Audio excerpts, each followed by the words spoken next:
Hola amigas, hola amigos, gracias por estar nuevamente en sintonía de nuestra plataforma La Mesa Redonda. Les saluda Sergio Marín Cornavanca.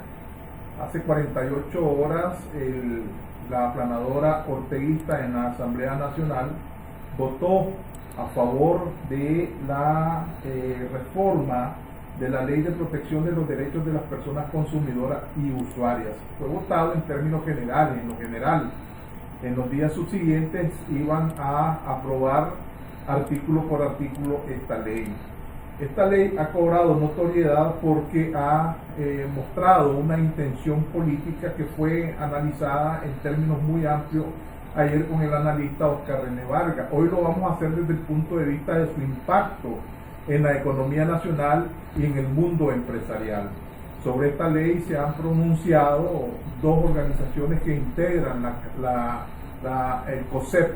Una de ellas ha sido APEN y la Cámara de Turismo, pero también han reaccionado tres organizaciones de la sociedad civil en torno a la situación, no particularmente sobre esta ley, sino que sobre la ley de agentes extranjeros. Me estoy refiriendo a la suspensión de operaciones en Nicaragua de PEN Internacional, que es la organización no gubernamental más antigua del mundo, que aglutina a una buena cantidad de escritores y periodistas en diversos puntos del mundo. También Ética y Transparencia, el organismo no gubernamental, anunció mediante un comunicado que va a continuar con su labor, pero que no se inscribe en el Ministerio de Gobernación atendiendo esta nueva ley, porque ellos dicen que no necesitan de fondos externos para realizar la labor de observación electoral, que ellos tienen una asamblea de donantes cuyos recursos pueden realizar perfectamente esa labor. Hoy por la mañana, la Fundación Violeta Barrios de Chamorro anunció, ¿verdad?, que suspende también actividades y que rechaza tajantemente inscribirse, ¿verdad?, bajo la modalidad de agentes extranjeros. Para tener una perspectiva del impacto que esta ley de los consumidores va a tener en la economía nacional y en el mundo empresarial, vamos a conversar con José Adán Aguerri, que fue presidente del COSEP durante los últimos 12 años y es integrante de la Alianza Cívica por la Justicia y la Democracia. Agradecemos la gentileza de José Adán por brindarnos tiempo para conocer el impacto de esta ley. Bienvenido, José Adán. ¿Cómo va a impactar esta ley de los consumidores, el mundo del empresariado nacional y de la economía nacional? Bueno, buenas tardes, Sergio. Gracias por la oportunidad. Es importante aquí plantear cuál es la apuesta que está haciendo, perdón, en este sentido, el gobierno, el régimen, alrededor de que ellos están apostando que no va a suceder absolutamente nada. El problema de esto, Sergio, es que primero hay que esperar a que se publique la ley, es decir, hay que esperar a que la firme el presidente y la publique en la Gaceta, lo cual no sucedió hoy. Cuando eso suceda, lo primero que se tiene que derivar es que lo que se llaman los departamentos de cumplimiento de los diferentes organismos que están vinculados al seguimiento del lavado de dinero, así como los bancos que tienen corresponsalías con nosotros, tienen que hacer esa revisión, tienen que valorar si eso efectivamente es una situación que para ellos los está poniendo en una dinámica totalmente distinta. Y lo que tenemos que empezar por señalar, Sergio, es que con esto Nicaragua pasa a un ámbito que no tiene el resto de los países que tienen relaciones con el mundo, con el sistema financiero global. Eso es en primer lugar.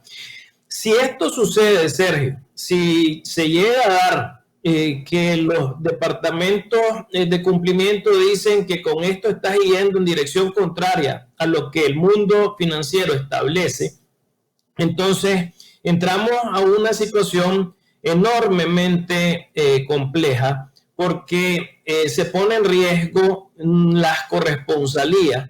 Y eso lo que pone en riesgo, como se ha venido insistiendo a lo largo de todos estos días, pone en riesgo lo que en primer lugar a 600,000 familias nicaragüenses que hoy están recibiendo remesas de sus familiares en diferentes lugares del mundo, especialmente pues de Estados Unidos, de Costa Rica y de España.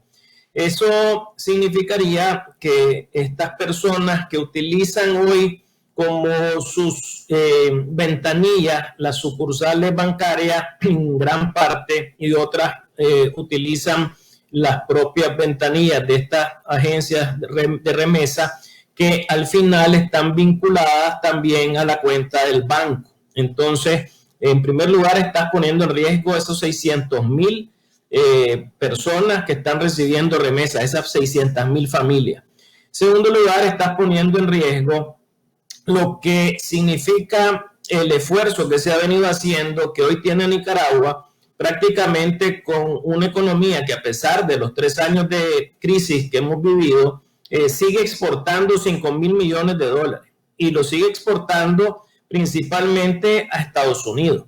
Estamos hablando de que hay un intercambio económico con la economía americana de alrededor de 6,000 millones de dólares entre lo que son exportaciones, remesas, turismo, inversión.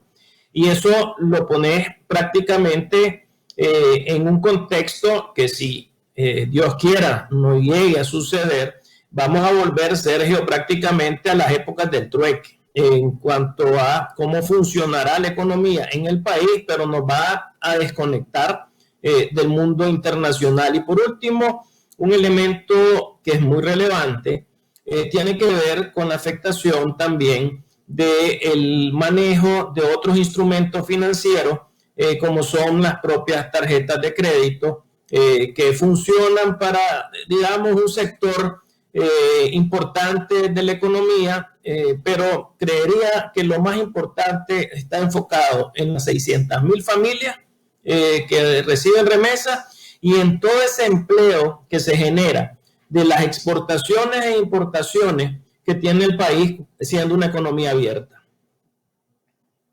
Bueno, pero ese es en el aspecto, el impacto económico que esto tendría.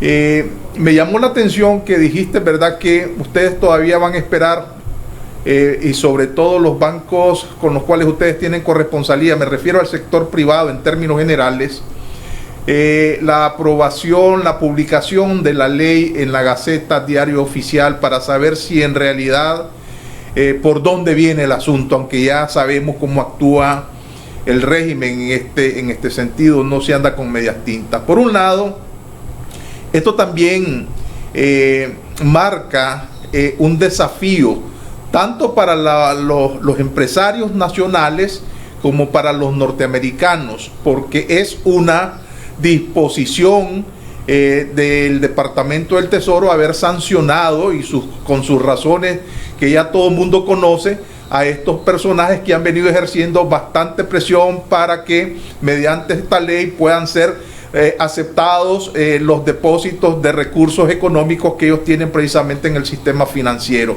Al menos ese es el pretexto. Lo otro es que esto les pone al empresariado nicaragüense un machete en la nuca, diciendo, bueno, yo los voy a tener a ustedes ahí mientras ustedes, ¿verdad? Yo no publico ni hago efectiva esta ley mientras ustedes me garanticen que en términos políticos podamos ir a unas elecciones con estas reformas que yo les voy a dar, y que ustedes van a avalar ese proceso electoral y vamos a volver a definir las reglas del juego. ¿Qué hay de todo esto? Gran perdedor de si sucediera, Sergio, algo como eso que estás diciendo, es que hay que entender que aquí el gran perdedor es el propio autor de esta ley. O sea, no es el sector privado. Cuando vos hablas de que estás perdiendo la posibilidad, si llegara a tener efecto, efectivamente la amenaza de que podamos quedarnos sin corresponsalía, el gran perdedor de esto es la propia autoridad, porque los que van a reaccionar en contra de esto son los usuarios, los consumidores, los que reciben la remesa, los que viven mes a mes con la esperanza de su remesa para poder sobrevivir. Entonces, de alguna manera, Sergio, el pretender o el creer o el establecer una teoría, pues, de que si no la prueba o no la publica porque va a tener al sector privado amenazado, creo que no es ese el fondo. El fondo de esto, si vos te das cuenta, no es nada más el tema de las empresas que están en el ámbito financiero. Esto aplica a todas las empresas en los diferentes ámbitos. Por eso vos ves que esta ley tiene otras implicaciones que no se han comentado mucho, que están relacionadas con el control político, porque no estás en este sentido dejando, o no podés perder de vista que están convirtiendo al Estado en un usuario privilegiado porque lo hacen juez y parte. Eso lo que significa, Sergio, es que esta es la primera ley en el mundo donde el Estado se convierte en usuario. ¿Por qué? Porque con esto ellos tienen un control absoluto, pero además ve el otro elemento que agregaron, que aumentó su control político, que es el hecho de que están incorporando las empresas de cablevisión, de telefonía celular, de internet, que esto se conjuga con lo que mencionaste vos de la ley de agentes extranjeros. O sea, esta ley no es nada más para las empresas del sistema financiero, tiene esas connotaciones de control político, pero adicionalmente no es nada más para el sistema financiero. Si vos sos una empresa que sos sancionada, por ejemplo, Disnorte y Disur, por decir algo, es sancionado, y yo soy un generador que le tengo que inyectar energía a esta empresa, entonces con esta ley el ente regulador me va a obligar a que yo tenga que entregar energía, a pesar de que esa empresa probablemente por cumplir con esta realidad de jugar en el sistema financiero internacional estaría evitando hacerlo. Entonces aquí es mucho, mucho más amplio. Esto tiene una connotación que va más allá de la relación del sector privado y tener una pistola puesta así. De hecho, Sergio, todos los días las pistolas están puestas, todos los días están las auditorías, todos los días están las diferentes acciones que se están tomando en contra del sector privado. Dudas, preguntas, inquietudes que la población se hace, bueno, ¿por qué esta ley no es solamente en dirección al sector privado, como muy bien lo estás diciendo? Porque una de las principales razones que saltan a la vista es la afectación que van a tener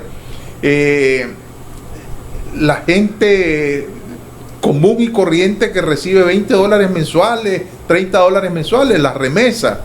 En un año electoral es cuando la gente reflexiona y dice, bueno, ¿a qué le ha puesto Ortega con este tipo de medidas? Si no solamente está atacando al sector privado en términos generales, pero también se va contra la base de la pirámide, donde esta gente que recibe remesas también son sandinistas, son seguidores de su propio partido. Entonces esa es la gran incógnita. ¿Por qué? ¿Cuál es el asidero, la lógica que ustedes encuentran en una medida tan arbitraria y tan incoherente como esta? Lo que yo puedo comentar es que ellos parten de que no va a pasar nada porque ellos no van a exigir que se reabran cuentas, esa es entre comillas la posición, que no se abran cuentas a personas que están sancionadas. Lo que ellos están buscando es que se abran cuentas a personas que son allegadas a los sancionados que no están en las listas.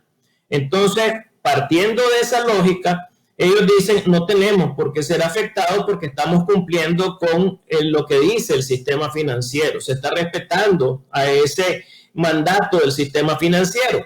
Por eso es que yo te insisto, el punto es que se aprovechan de esto para lograr meter servicios que antes no estaban, aumentando el control político, y están haciendo entonces que el Estado se convierta en una fuerza. El hacerlo juez y parte prácticamente deja a todo el resto de la ciudadanía sin derecho en ese aspecto.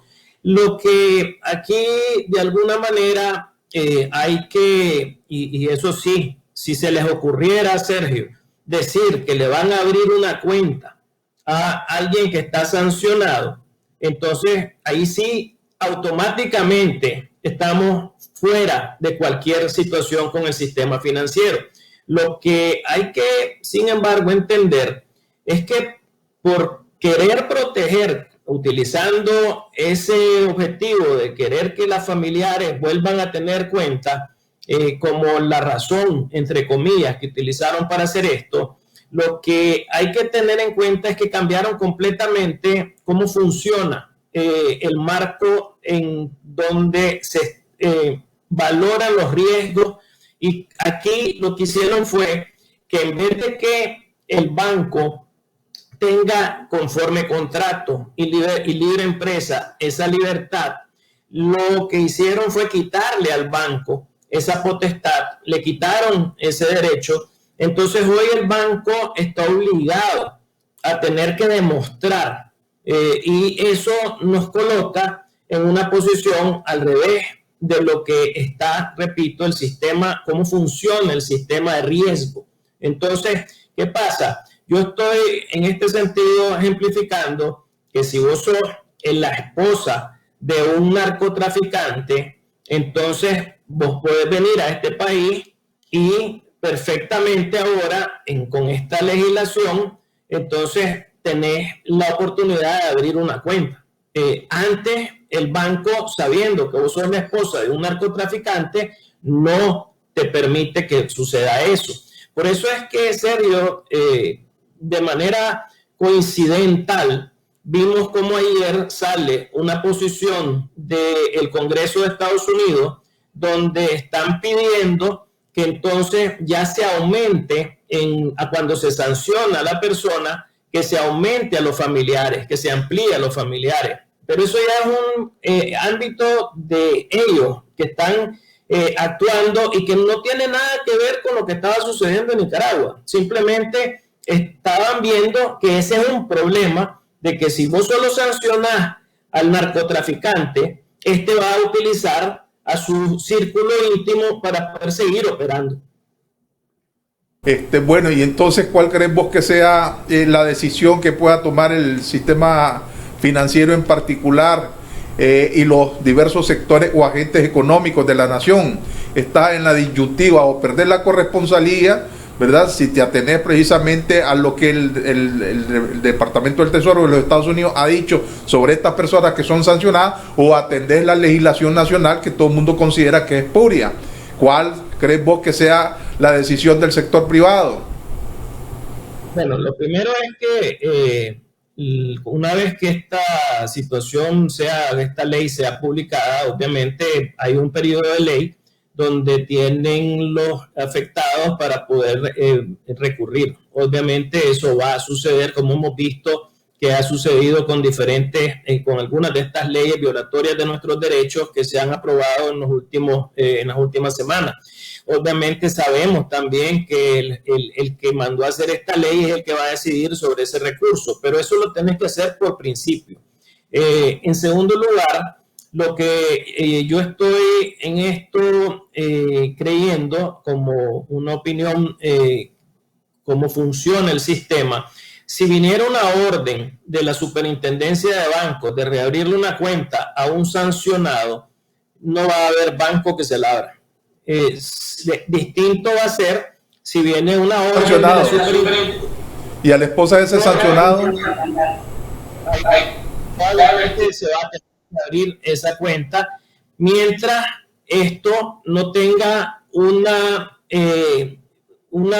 respuesta de parte del Gafi, mientras esto no tenga una respuesta de los corresponsales americanos, mientras esto, inclusive yo me atrevería a decir que en esto alguien que debería estar viendo con ojos muy cercanos lo que está sucediendo del mismo Fondo Monetario Internacional, porque aquí el esfuerzo que ha hecho el fondo es por que la economía de este país se mantenga de alguna forma trabajando correctamente, y con esto la amenaza es enorme.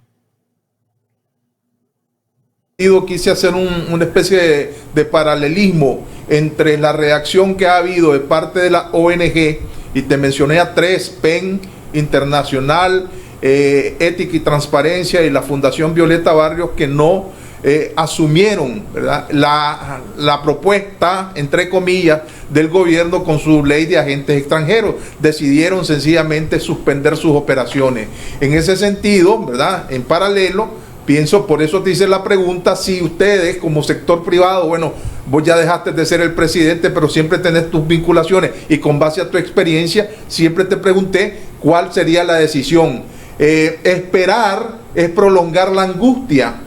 ¿Cuál sería, digamos, el indicio con claridad meridiana de que esto va a suceder? Ya lo ha hecho el gobierno, solamente va a jugar con los tiempos. ¿Cuál sería el indicio para saber cuál va a ser la actitud del sector privado? Esa es mi pregunta. Yo creo que tenés que diferenciar en lo que acabas de decir. Las entidades que acabas de mencionar no son entidades que están bajo, por eso repito, bajo el control político del Estado, porque no ofrecen un servicio básico a la población.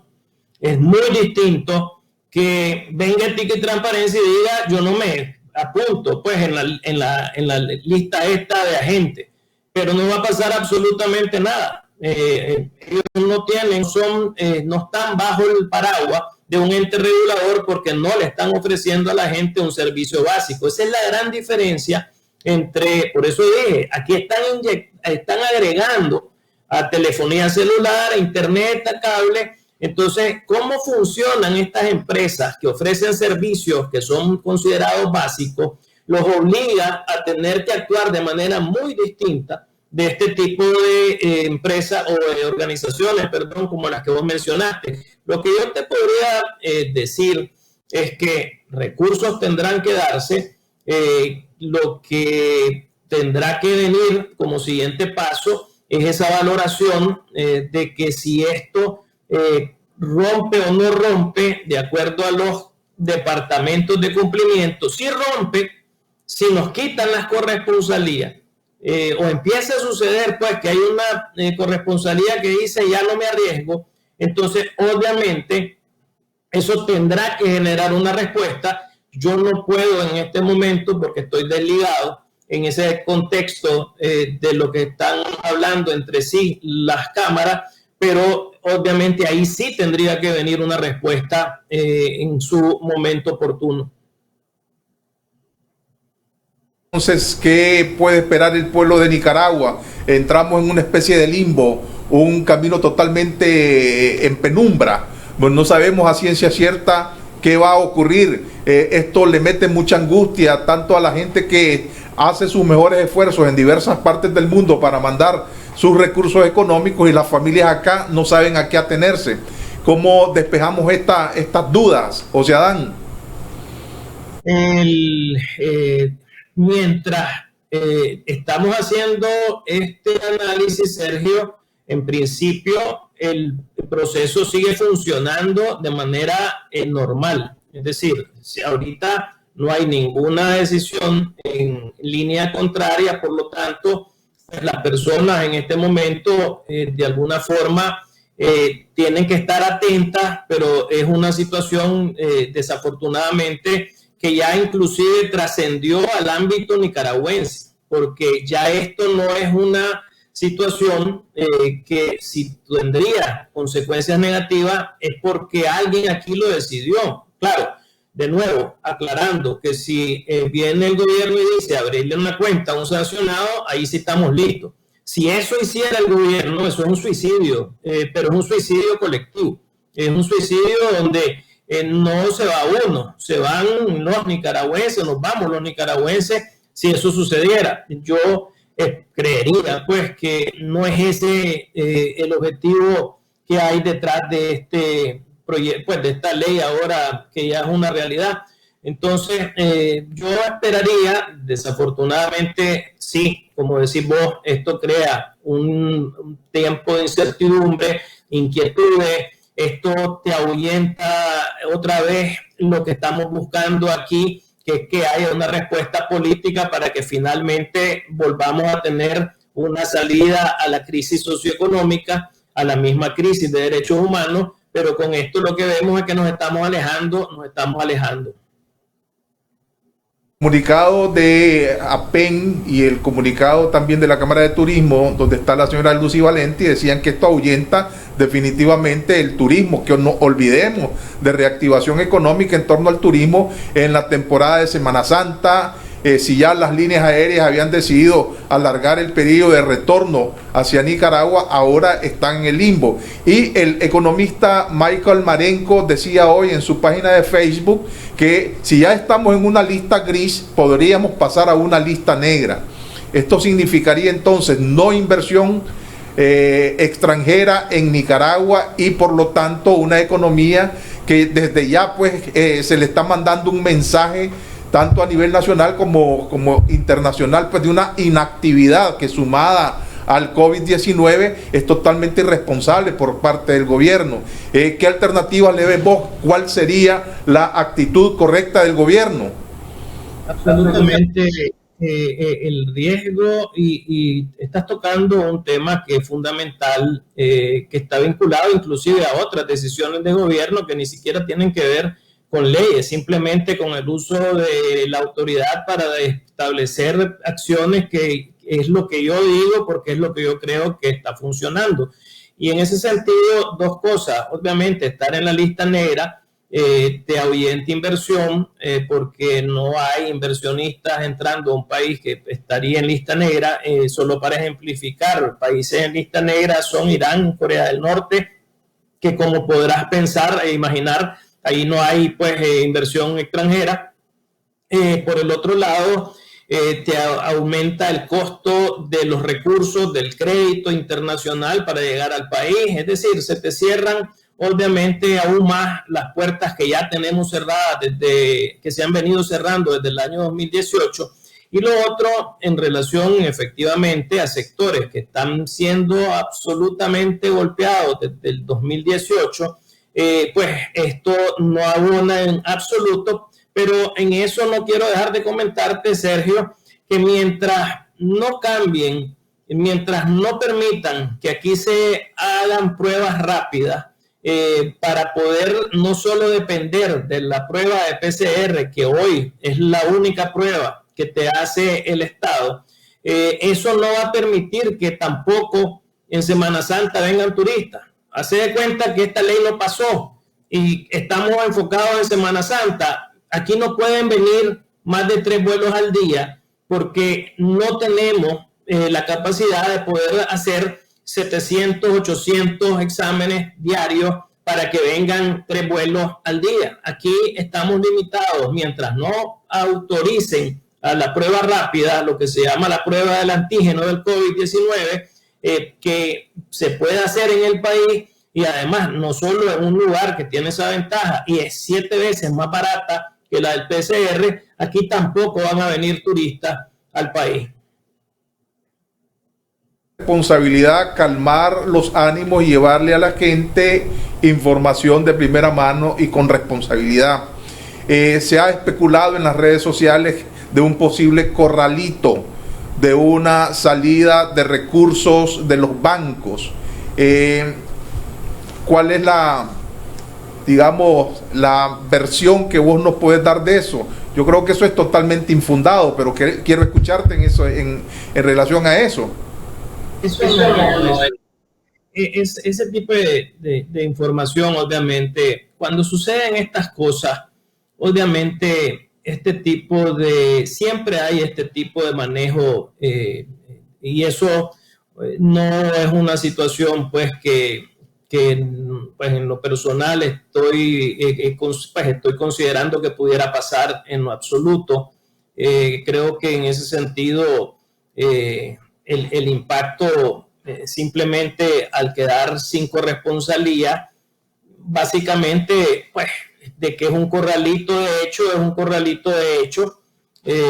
Por eso hay que, de alguna manera, ser responsables en este manejo de la información. Vimos también, ya ves que anuncian que van a querer meter una ley, una reforma a la ley de tarjeta de crédito para reducir los intereses. Lo pueden hacer populistamente, pero igual lo único que va a provocar es que menos personas entonces tengan acceso a crédito, y eso va a significar que la economía va a bajar su nivel de consumo, y entonces eso va a significar que el empleo se reduzca, y entonces volvemos a un círculo o a un ciclo vicioso. Pues entonces, desde ese punto de vista, creo que hay que ser responsable, hay que ir paso a paso. Ahorita lo que yo puedo señalar es lo que te mencioné: el proceso está funcionando, no hay en este sentido pues algo que en este momento ya automáticamente nos sacó del sistema financiero. Por eso dije desde la primera intervención, ellos están apostando a que no va a pasar nada, y si están apostando a eso es porque no van a solicitar que a sancionados se les reabran las cuentas. Entonces, esa situación es algo pues que hay que estar responsablemente dándole seguimiento. Con un compromiso que ya está a punto de cumplirse, pero necesito hacerte esta pregunta. Vos has estado haciendo estas referencias y estas respuestas nos las has venido dando con base a toda tu experiencia en el sector privado, pero también, bueno, estás teniendo ahora un rol en la Alianza Cívica, que es una instancia totalmente política. En términos políticos, todo el mundo ha dicho que la crisis económica es derivada de la crisis política. Esta crisis política todavía no se resuelve y por lo tanto nos va a generar mayor crisis económica. ¿Cómo está la Alianza Cívica contribuyendo para que este tipo de sucesos económicos ya no sean tan trágicos y no le lleve desasosiego a la familia nicaragüense? ¿Habrá unidad en términos reales, sin discursos, para que la gente pueda tener un horizonte que les permita ver señales halagüeñas? Yo te diría, tenés que establecer un mecanismo de prioridades. Es decir, lo primero para mí, que es lo que he estado insistiendo, es y creo que hay que hoy destacar el comunicado de la Arquidiócesis de Managua, de la Comisión de Paz y Justicia, que de alguna manera hace ese llamado que estamos haciendo en este sentido todas las fuerzas de la oposición, en relación a cómo tiene que ser esta oportunidad de aprovechar que podemos salir de esta crisis con la correcta implementación de un proceso de reformas que nos lleve a una elección que sea justa, que sea creíble y que sea transparente. Pero al mismo tiempo tenés que asegurar esa restitución de derechos. Ayer mismo vimos cómo se aumentó el nivel de asedios y de acciones en contra de personas de la oposición, que de alguna forma eso no puede darse si queremos ir a ese proceso electoral. Entonces, eso es en primer lugar.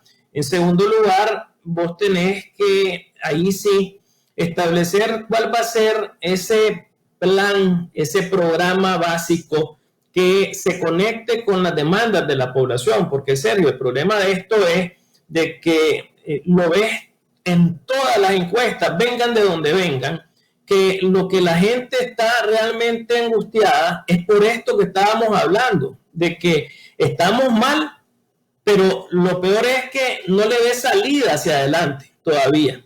Entonces, el problema es que te tenés que enfocar en cómo dejar claro de que este esfuerzo que se tiene que hacer de unidad no solo es un esfuerzo entre las fuerzas que estamos en este momento discutiendo en estos bloques conocidos, sino cómo nos conectamos con la gente, porque si no sale la gente a votar, pues tampoco vamos a poder cambiar. Entonces, y para eso le tenemos que dar a la gente una alternativa que incluya cómo vamos a dar empleo. Y aquí lo importante de esto, cómo vamos a generar que su situación mejore, cómo vamos a generar que la economía crezca. Y lo importante de esto, Sergio, es que en este grupo, en esta parte que estamos tratando de buscar ese cambio, hemos dicho que sin salida política no hay solución a la crisis socioeconómica y sin el sector privado tampoco hay salida a la crisis socioeconómica. Y el sector privado está apostando a que logremos este cambio y que en ese sentido tengamos nosotros que buscar cómo ser un elemento importante en esa nueva Nicaragua que genere esos empleos que necesita realmente la población del país. Muchas gracias, Chanito, por haber estado hoy con nosotros. Esperamos que esta situación no se extienda en el tiempo y se tomen las decisiones más correctas en aras del sosiego que merece el pueblo de Nicaragua. Ojalá el sector de la empresa privada asuma con responsabilidad, como lo ha venido haciendo en las últimas semanas, ¿verdad? El hecho de enfrentarse con seriedad a los problemas que está generando la dictadura. Muchas gracias por tu tiempo. Ahora vamos a pasar con la entrevista que hicimos con Carmen Chamorro sobre una importante iniciativa. Nicaragua Decide 2021 es una página web que está facilitando la obtención de información sobre las preferencias de algunos aspirantes a la candidatura presidencial. Para conocer mayores detalles sobre esta iniciativa, vamos a conversar con Carmen Chamorro, quien nos va a dar una explicación exhaustiva de lo que pretenden con esta acción. Bienvenida, Carmen. Te escuchamos. Hola, muchas gracias por la invitación. Bueno, Nicaragua Decide, una iniciativa que surge a partir de un problema que nosotros logramos identificar en las plataformas políticas que existen actualmente, y es las decisiones y las candidaturas que estaban surgiendo. Primero, no estaban siendo transparentes sobre los mecanismos con los cuales lo estaban eligiendo, y por otra parte sabíamos que no en la toma de decisiones. Entonces, nosotros como plataforma sabemos que hay otros temas que se están trabajando que para nosotros son muy importantes y hasta prioritarios, como el tema de las reformas electorales, el tema de las libertades públicas, de las condiciones para poder ir a un proceso electoral, pero aún tomando en cuenta estas cosas, nosotros creemos que es muy importante que también podamos tener una incidencia en cómo se van a ir a las propuestas de precandidatos, por varias razones. Primero, creemos que la legitimidad que le puede dar a la elección de una persona que pueda unificar a la oposición nicaragüense no va a venir de negociaciones en mesas cerradas de grupos pequeños de la oposición, ni tampoco va a venir de propuestas seleccionadas al dedazo. Nosotros creemos que la legitimidad viene de la confianza que le pueda dar la ciudadanía y del mismo respaldo que la ciudadanía le pueda dar a un candidato o candidata. Entonces, en ese sentido, desarrollamos esta página web que lo que pretende es que la gente pueda proponer a sus propias candidaturas y romper con esa tradición que hemos tenido de que siempre nos dan una lista cerrada de las personas por las que debemos de votar. Entonces, en la plataforma web, una vez que uno ingresa a la consulta, va a tener 3 espacios donde puede poner 3 nombres de 3 personas que considera viables como posibles candidatos o candidatas, y después queremos promover también el voto informado, es decir, que no sea una consulta solamente de popularidad, sino también donde la gente pueda evaluar las aptitudes de la persona y sus capacidades. Entonces, de esta manera, nosotros podemos ver no solamente quiénes son los candidatos más propuestos, sino los que la gente considera que están más capacitados y capacitadas para asumir este rol. Exclusivamente candidatos presidenciales y de vicepresidencia, o el candidato presidencial va a poder escoger a su fórmula en la vicepresidencia. Estamos dejando de fuera a los diputados. No, en ese sentido, la consulta va a estar hecha en varias fases. Esta primera fase es solamente para proponer a las precandidaturas para la presidencia, pero van a haber otras fases, por ejemplo, para el tema de diputaciones, que va a ser con un mecanismo diferente y que vamos a intentar hacerlo también a nivel departamental y no de manera tan abierta como esta. En el sentido, ¿verdad?, de que no se va a hacer una consulta a nivel nacional, sino departamental. En ese sentido, también tenemos pensado hacer otras consultas para otros temas, así como puede ser la vicepresidencia, pero eso todavía no lo hemos definido completamente, sino que estamos viendo cuáles son los resultados de esta primera encuesta, la lista preliminar que va a salir, y también vamos a discutir los resultados con las organizaciones de oposición y pues obviamente la vamos a presentar a toda la ciudadanía. De protección a esta iniciativa que hace uso de plataformas de internet van ustedes a aplicar sabiendo que puede ser saboteada o utilizada o bromeada por el otro sector, el sector FCLNista? Claro, esta pregunta es súper importante porque definitivamente cuando empezamos a trabajar en esta plataforma web, nuestra primera preocupación fue el tema de la seguridad y sobre todo la protección de los usuarios que fueran a participar de esta consulta. Y con respecto a esto, nosotros lo que hicimos fue poner varias capas de seguridad.